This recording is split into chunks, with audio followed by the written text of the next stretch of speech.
One question that we may want to address is what happens when our sequences are not polynomials? In other words, what if we don't have a delta k constant polynomial represented within the data? So in this case, let's figure out how do we know that the differences are never going to be constant.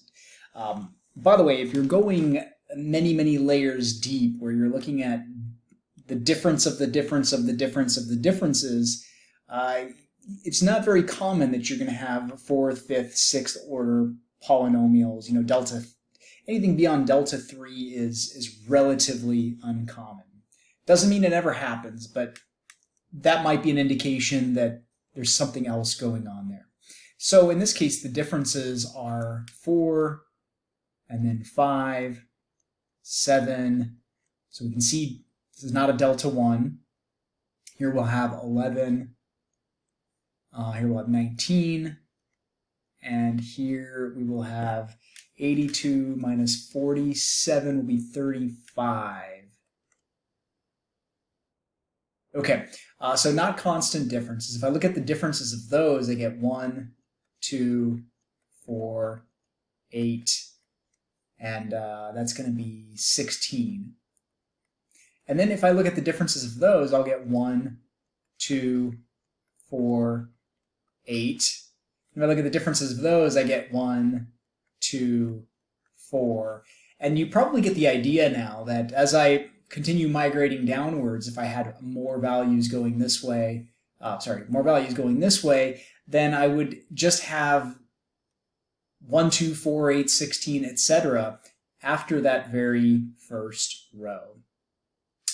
Now, something interesting happened here, and that is that it took until the second difference to start seeing this 1, 2, 4, 8, 16 pattern. By the way, this tends to happen when your data is exponential, where each of the values are, say, powers of 2.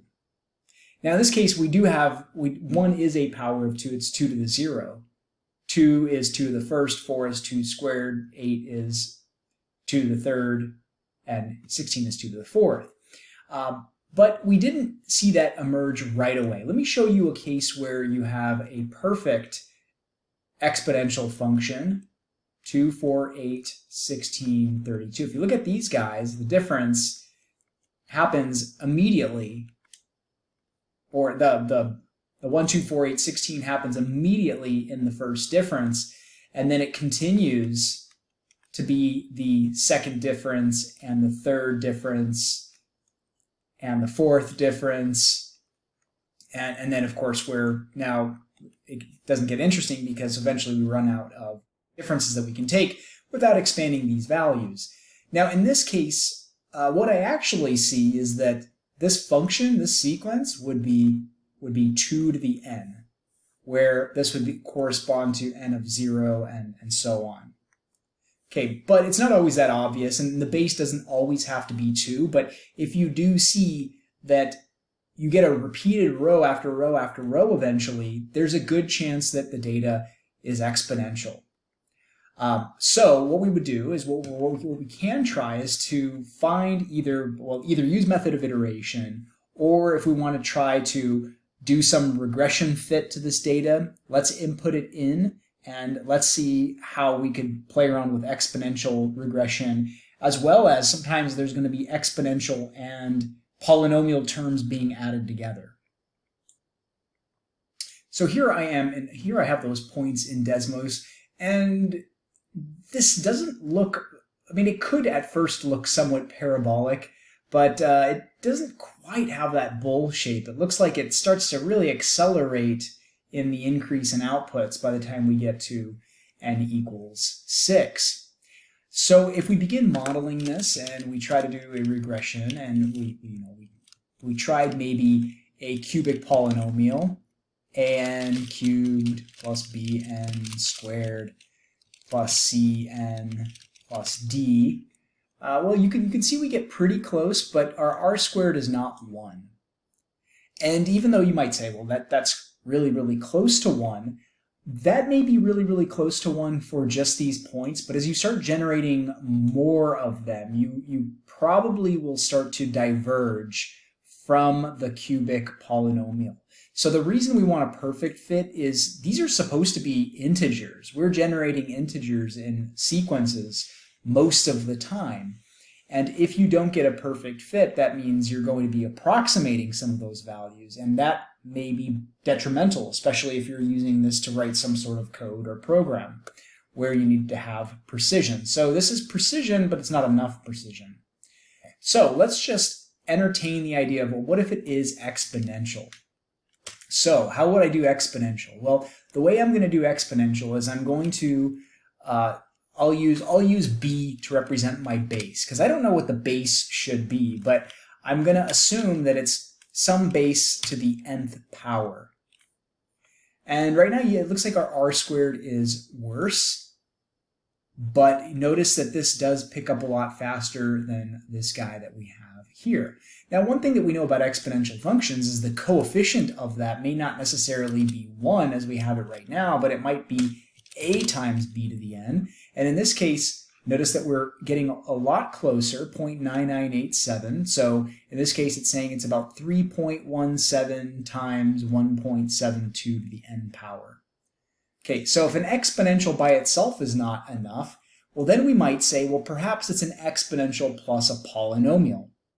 So a great place to start is to say plus c. Maybe we're just off by a constant.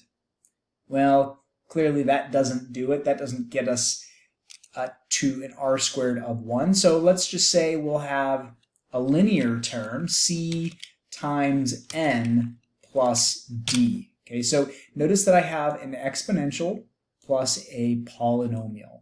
N is my variable, my input variable. A, b, c, and d are quantities that I want Desmos to estimate for me. And check this out.